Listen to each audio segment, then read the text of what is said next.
Hello दोस्तों, कैसे हैं आप सब। स्वागत है आप सभी का कॉमिक वर्ल्ड चैनल पर। तो चलिए दोस्तों, शुरू करते हैं विराट पर्व का तीसरा भाग। जाओ मेरे बच्चों, आने वाला नया जीवन तुम्हारी राह देख रहा है। महादेव का आशीर्वाद लेकर नव जीवन आरंभ करो। इस सृष्टि का भविष्य हो तुम। एक नया और स्वर्णिम इतिहास रचने का दायित्व तुम पर है। आशीर्वाद दे महात्मन। अखंड सौभाग्यवती भवा पुत्री, यशस्वी भवा पुत्र। इस पवित्र शिवलिंग की स्थापना तुम दोनों मिलकर एक साथ इस मंदिर में करोगे। जो आज्ञा महात्मन। क्या तुमने कभी समय को थमते देखा है, सृष्टि को रुकते देखा है? कभी देखा है कि अपनी धुरी पर घूमती पृथ्वी रुक गई हो, संपूर्ण सौर मंडल अचरज से उस रुके हुए क्षण का साक्षी हो? महादेव को साक्षी मानकर मैं अपना सर्वस्व आपको सौंपती हूँ देवता मेरे। महादेव को साक्षी मानकर इस जन्म और अगले हर जन्म के लिए मैं तुम्हें अपनी अर्धांगिनी मानता हूँ प्रिय। क्षण, उस एक क्षण में कितने ही जन्म समाये थे। सृष्टि का हर वसंत, हर वर्षा की पहली फुहार उस एक क्षण में बरसी थी। हर विपत्ति, हर आपदा में मैं आपके साथ खड़ी हूँ। आपका मस्तक कभी झुकने न दूंगी। तुम्हारे मान सम्मान की सदैव रक्षा करूंगा। तुम पर आँच भी ना आने दूंगा। वो एक क्षण नहीं था, वो राजनाग और विसर्पी के प्रेम का एक पूरा जीवन था, उनके वचनों का बंधन था। यदि मृत्यु भी आई तो उसे मेरे देवता से पहले मुझे अपना ग्रास बनाना होगा। मेरे देवता, वह सिर्फ मेरा अधिकार है, सिर्फ मेरा। मेरा हर दुख तुमसे होगा, हर सुख तुमसे होगा और तुम्हारा होगा। तुम्हारे हर दुख हर लूँगा। यदि मर भी गई तो पुकार लेना देवता मेरे। कसम है मुझे मेरे महादेव की, विसर्पी मृत्यु से तुम्हारे लिए वापस लौट आएगी। क्या कभी एक क्षण में जीवन जिया है तुमने? क्या कभी ऐसा महसूस किया है कि तुम्हारे पूरे जीवन से अधिक जीवित कोई एक क्षण था? उस दिन तुम न मानव थे, न इच्छाधारी नाग, न कोई जीवित प्राणी। उस दिन, उस एक क्षण में तुम देवता थे, विसर्पी के देवता।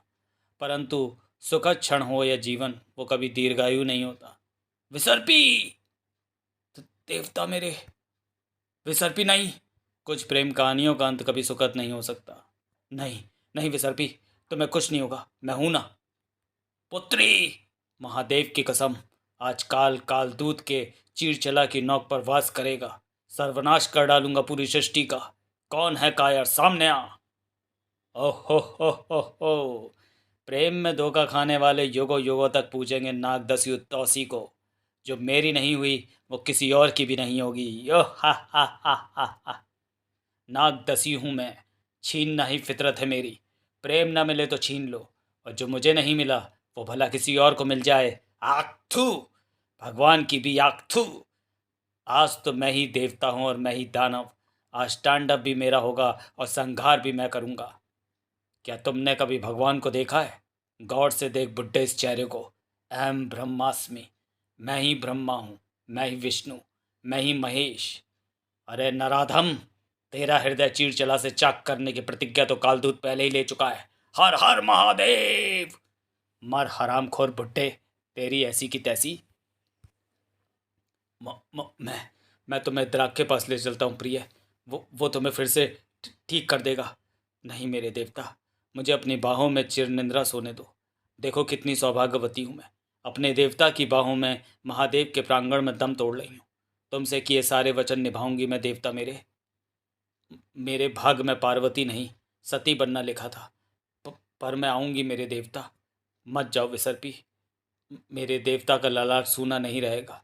अपने लहू से तिलक करके जाऊंगी अपने देवता का। विसर्पी! हे महादेव, लौटा दो ना विसर्पी को महादेव। अधूरे प्रेम से बड़ा अभिशाप क्या दूसरा कुछ है? एक क्षण पहले संसार जिस प्रेम का साक्षी था, अगले ही क्षण वह प्रेम मृत और लहूलुहान था। गलत कहते हैं लोग कि सच्चा प्रेम कभी मरता नहीं। प्रेम यदि सच्चा है तो वह अधूरा रहने पर जीवन के हर पल में सैकड़ों मौतें एक साथ मरता है, और तब तक मरता रहता है जब तक आप जीवित हैं। आपके जीवन का हर पल अपने मृत होते और पुनर्जीवित होकर फिर मरते उस प्रेम की अर्थी के बोझ तले दब जाता है। हाँ, सच्चा प्रेम मरता है। एक पल में सैकड़ों मौतें मरता है, और प्रेम करने वाला एक पल में वो सैकड़ों मौतें जीता है। तुमसे किया हर वादा निभाऊंगा विसर्पी। मेरे प्रेम की ये नियति मुझे स्वीकार नहीं। महादेव को मेरी नियति बदलनी होगी। सुन रहो ना बाबा, बदलनी होगी। सुन रहो ना महादेव, अपने प्रेम का यह हर्ष मुझे स्वीकार नहीं। अपनी मृत विसर्पी की कसम खाता हूँ मैं, ये नियति बदल कर रहूँगा। उफ, ये क्या अनर्थ हो गया मित्र। ओ मित्र, महादेव से बोलो ना मेरी विसर्पी लौटा दे। संभालो खुद को मित्र।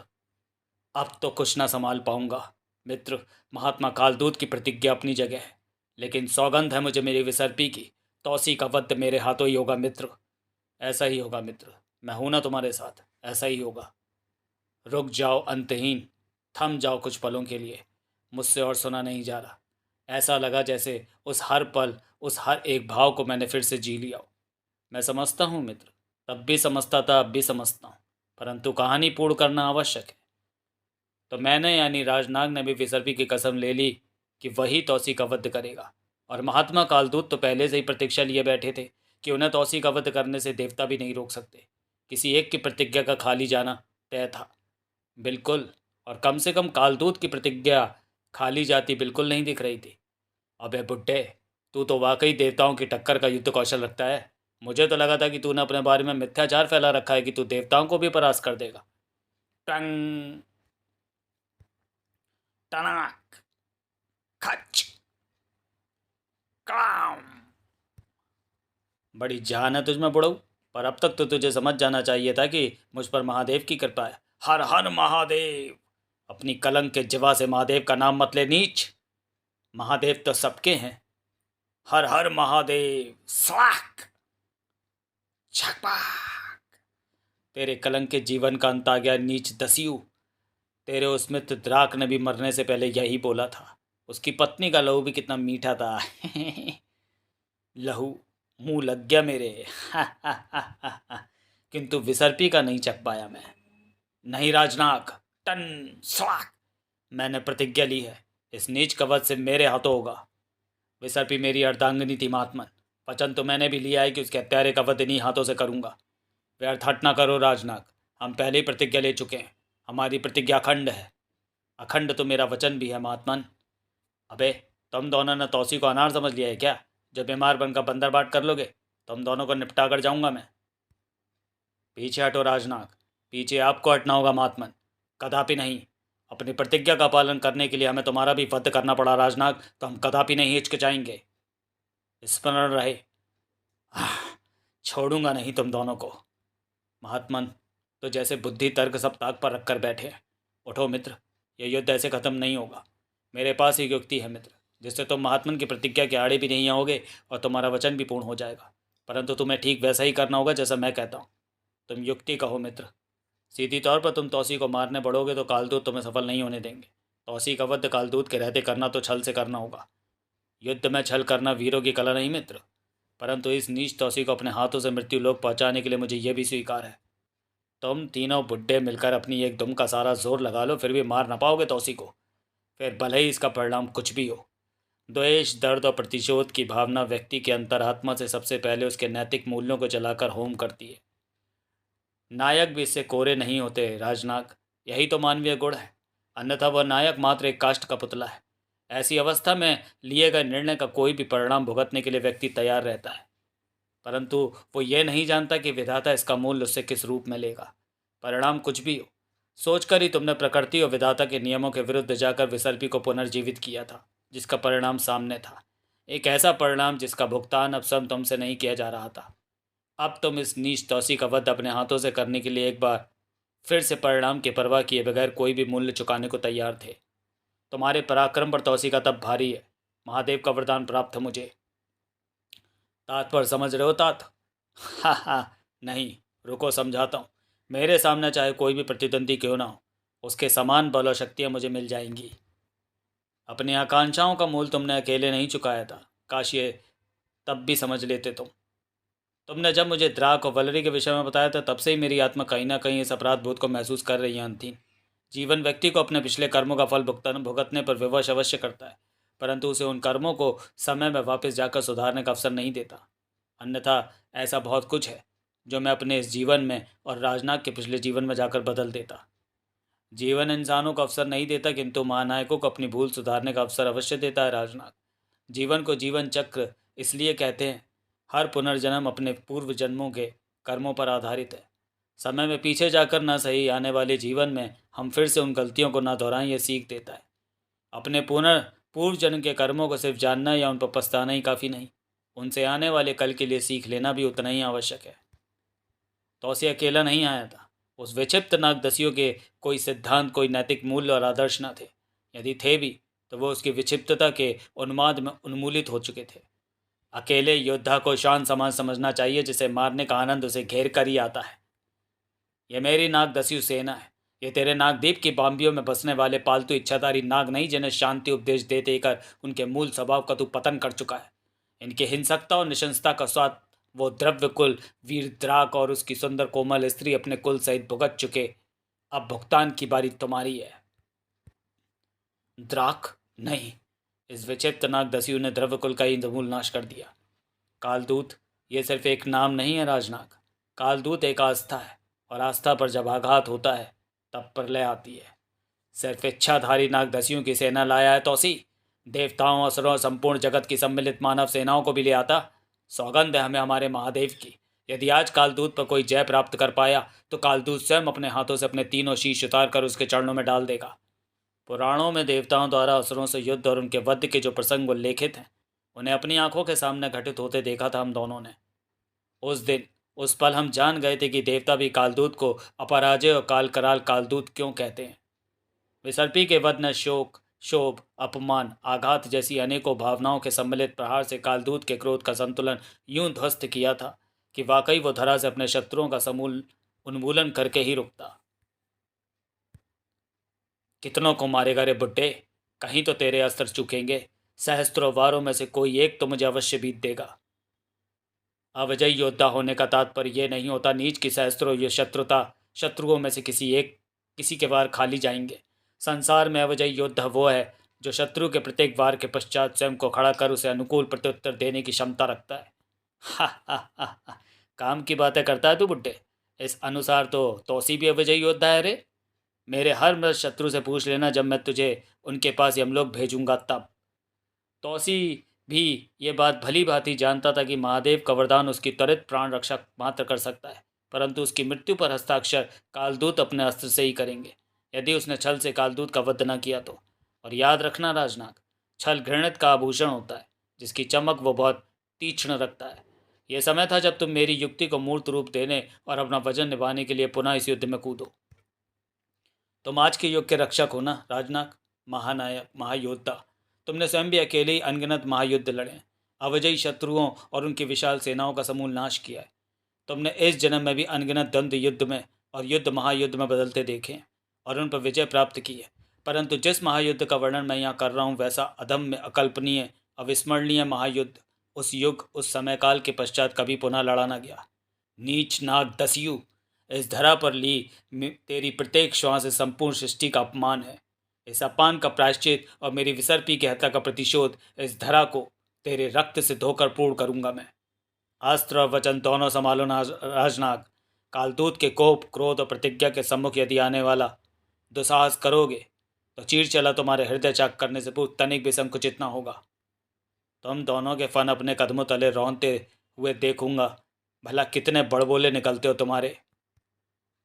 क्योंकि वो महायुद्ध प्रत्येक पल के साथ पहले से अधिक विकराल हो रहा था। मेरे जीवन की खुशियाँ, मेरे संसार का उल्लास उजाड़ करके यहाँ आने वाले जिस नए जीवन का उत्सव मनाया जा रहा है, उसमें अपने अस्तित्व जैसा ही स्या अंधकार खोल दूंगा मैं। महात्मा कालदूत और राजनाग के बिना नागदीप और पाताल लोक की सेनाएं नेतृत्वहीन थी।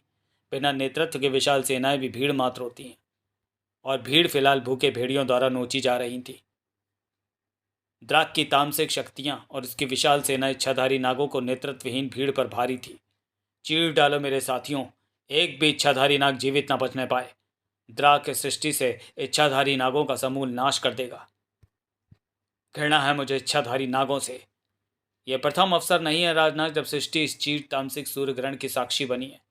ठीक वैसी ही मनुज ग्रहण लेकर आया था वो, जो द्राक के पूर्व आराध्य को अपनी चपेट में ले रहा था।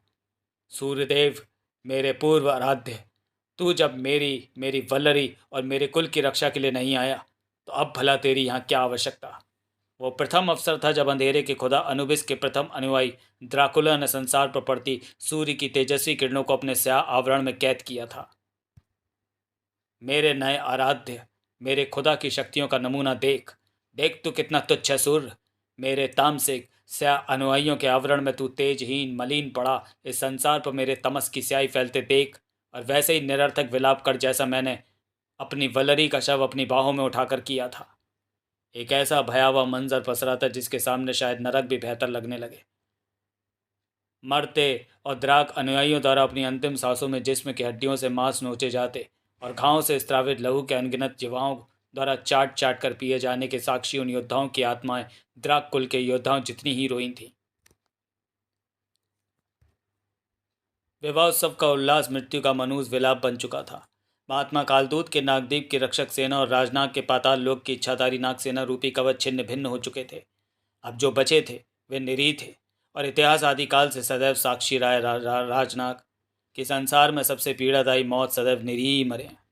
अपने निरीह अपनों को अपनी आंखों के सामने निर्ममता से मरते देखने वाले दूसरों के ऐसे निर्मम अंजाम के पक्षधर और कारक कैसे बन जाते हैं, यह मैं कभी समझ ना पाया। मेरे कुल की आत्माओं, बच्चों और स्त्रियों, क्या सुन रहे हो ये रुदन, यह मार्मिक क्रंदन? तुम्हारे इस पराजित और लज्जित कुल नायक का प्रतिशोध है ये। रक्त के बदले रक्त, रुदन के बदले रुदन, कुल के बदले कुल। इच्छाधारी नागों के कुल के नाश से अनभिज्ञ दोनों नाग वीर उन दुर्दांत नाग दस्यु जातियों का समूल नाश कर रहे थे। इस बात से पूर्णतः अनभिज्ञ कि अब धरा पर सिर्फ 3 ही जीवित इच्छाधारी नाग पुरुष शेष थे, महात्मा कालदूत, राजनाग और नाग दस्यु तौसी। आप दोनों मनी मन सोच रहे होगे कि भला हमारे पराक्रम के आगे ये टुच्चा तौसी कहाँ टिकेगा। शत्रु जितना पराक्रमी उन्माद उतना अधिक। जानते हो क्यों? बताए बिना कैसे जानोगे? महादेव का वरदान मूर्खों। जब शत्रु तो हैं उनका बल दुगना है तो फिर मुझे भी तो वो दुगना बल मिलेगा ना मूर्खों। आओ आओ, खूब जोर से कूदो, देखो किसके अस्त्र को मेरा लहू चखने का सौभाग्य प्राप्त होता है। अविस्मरणीय महायुद्ध जो प्रत्येक पल के साथ और अधिक अविस्मरणीय होता चला जा रहा था। द्राक के साथ सिर्फ उसका तमस और अंधकार ही वहाँ व्याप्त नहीं हुए थे, उसके संपूर्ण अस्तित्व में मृत्यु और मनु के संताप का एक मरघट सा मातम घुला हुआ था, जिसका एहसास प्राणवायु को दूषित कर रहा था। द्राक, तेरे दूषित लहू की प्रत्येक बूंद पर द्राक के अंदर उबलते अंधकार के साथ हस्ताक्षर है नीच पापी। हृदय में धधकती प्रतिशोध की नरक अग्नि तेरे इस कलंकित लहू से ही बुझेगी। तू तो मुझसे भी अधिक विक्षिप्त हो गया रे द्राक।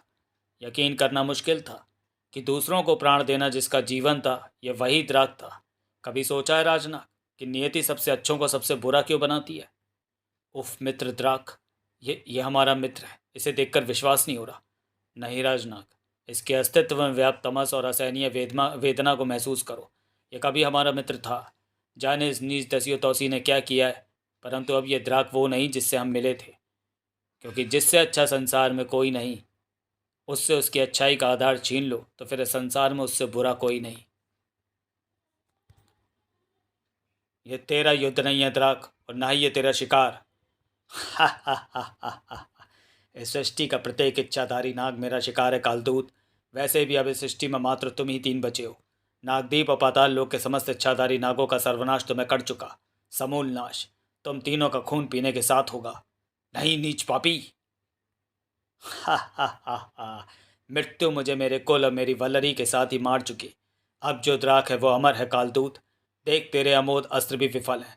चित्कार कर, रुदन कर, ठीक वैसे ही जैसे नागदीप के नन्हे इच्छाधारी बालकों ने किया था, जब मेरे सियार उन्हें और उनकी माताओं को जीवित नोच कर उनका भक्षण कर रहे थे, जब उनके नन्हे जिस्मों से टपकते लहू का रसास्वादन बड़े चाव से मेरे चमगादड़ों ने किया था, ठीक वैसे ही जैसे अब ये तेरा करेंगे, तेरा और इस नीच दस्यु तौसी का। तुमने सही कहा मित्र, ये वो द्राक नहीं जिससे हम मिले थे। इसकी भयावता तो अकल्पनीय है, इसे रोकना होगा। जो मर नहीं सकता उसे कैसे रोकोगे? पर हट, परे हट मुझसे नीच रक्त पिपासु। हाँ, रक्त पिपासु हूँ मैं। मुझे मेरी मृत पत्नी का लहू पिलाकर रक्त पिपासु बनाया गया है, जिसके उत्तरदायी तुम इच्छाधारी नाग हो। न राजनाग मरी विसर्पी को लेकर उसके जीवन दान की भीख मांगता मेरे द्वारा आता, और न ये नीच दस्यु तौसी और इसकी सेना मेरे कुल का विनाश करते। कुल के नाश का प्रतिशोध कुल के नाश से होगा। अरे नीच नराधम, यदि इस सिद्धांत पर प्रत्येक प्राणी चल पड़े तो सृष्टि से जीवन का ही विनाश हो जाएगा। उस एक क्षण में द्राक को एहसास हुआ कि कालदूत उसकी शक्तियों से परे था।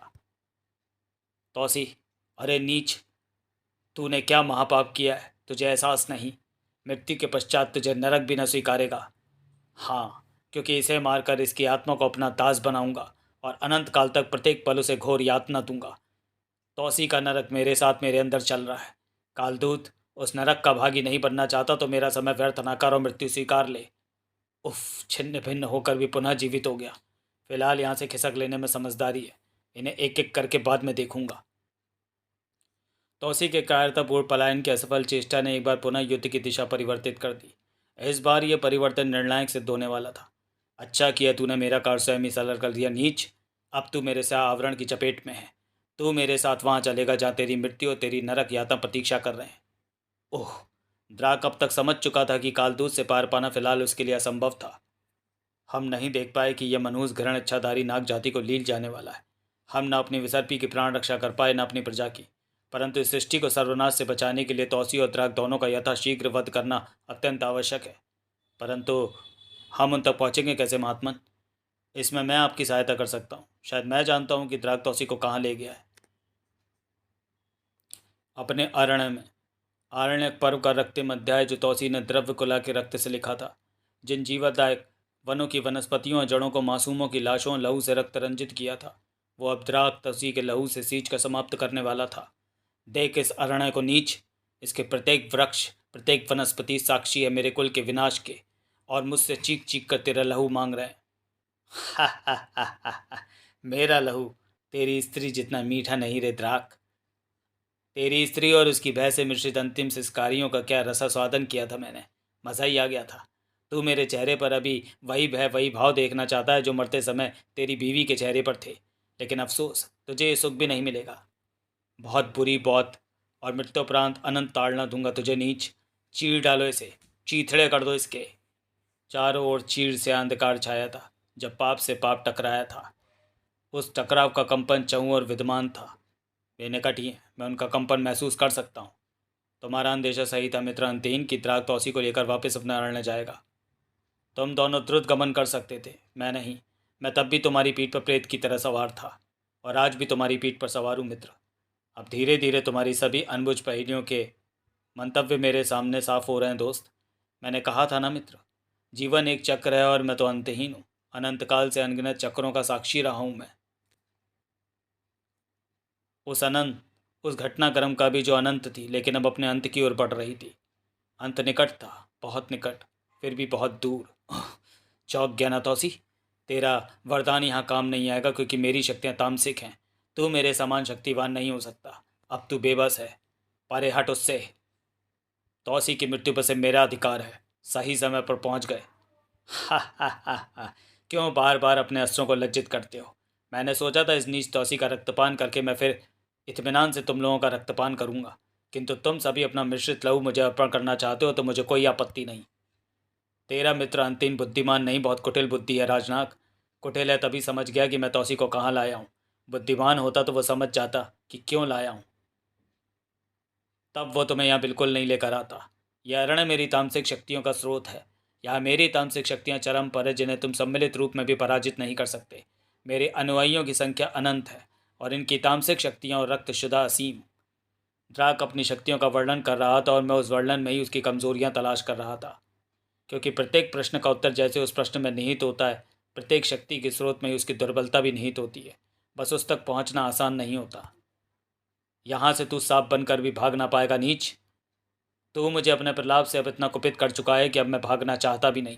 तेरे प्रलाप का अंत भी तेरे साथ कर देना चाहता हूँ मैं। खचाक। तो पुण्य आत्माओं के मारे न मरा तो इस महापापी के मारे अवश्य मरेगा। हा हा हा हा हा। न पुण्य के मारे मरूंगा, न पाप के मारे मरूंगा, न अंधकार में मरूंगा, न प्रकाश में मरूंगा। तुम्हें मैं एक गूढ़ रहस्य बताता हूँ राजनाग। दीर्घ युद्ध करते समय दीर्घ प्रलाप और संवाद करने वाले महामूर्ख होते हैं, क्योंकि अपने पतन की कुंजी से स्वयं गा गा कर सुनाते हैं। अस्त्र युद्ध करते समय वाक युद्ध से बचना चाहिए। जैसा कि मैंने कहा, शक्ति में ही उसकी दुर्बलता निहित होती है। सूर्य पर द्राग के अनुयायियों का ग्रहण, स्याह तामसिक अंधकार जो पुण्य के प्रकाश को मलिन किए हुए। महात्मन, द्राग को खत्म करने के लिए एक युक्ति मिल गई है, परंतु आपके बिना वो कारगर नहीं होगी। कहो मानव। द्राग के संग तामसिक सेना सूर्य पर ग्रहण लगाए हुए। क्या आप अपनी शक्तियों से किसी तरह ये ग्रहण हटा सकते हैं? यह कार्य दुष्कर तो है, परंतु असंभव कदापि नहीं। इसके लिए हमें हमारी महा इच्छाधारी शक्ति का आह्वान कर अति विकराल रूप धारण करना होगा, और हमारे तप, योग और हठ की असीम ऊर्जा को जागृत कर अनुरोध करना होगा माता पृथ्वी से कि अपने गर्भ में बसी अनंत प्रचंड लावाग्नि पुत्र के त्रिशूल को प्रदान करें माता। अपने पुत्र की पुकार सुने हे माता। कालदूत इतने विकराल और विशालकाय थे जैसे संपूर्ण पृथ्वी पर बस वही समाये हुए हों। देवताओं से भी अधिक बलशाली अधम्ब नाग योगी माता पृथ्वी के गर्भ से जन्मे और महादेव के आशीर्वाद से आच्छादित काल को अपने त्रिरूप में धारण करने वाले कालदूत। धरापुत्र की गुहार भला कैसे अस्वीकार कर देती माता पृथ्वी। कालदूत के मात्र नाद से कांप उठी संपूर्ण धरा और फिर धरा में गड़े त्रिशूल से निकली लावाग्नि। हर हर शंभु जय महाकाल। सहस्त्रों सिंहों की गर्जना फीकी पड़ जाए ऐसा भीषण नाद, ऐसा शक्ति प्रदर्शन जो कल्पना से परे हो, ऐसी हट तप और योग शक्ति जो धरा को अभिभूत कर दे, जो गगन को पवित्र कर दे।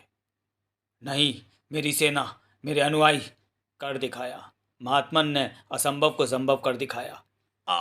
सूर्य की प्रकाश किरणें, अब और अधिक समय न व्यर्थ करूंगा। अपने शत्रुओं का वध शीघ्र अतिशीघ्र करना होगा। राजनाग, तौसी, इस पर सम्मिलित वार करो, एक ही स्थान पर और एक साथ। अबे जा, मैं भला तेरी बात क्यों मानूं?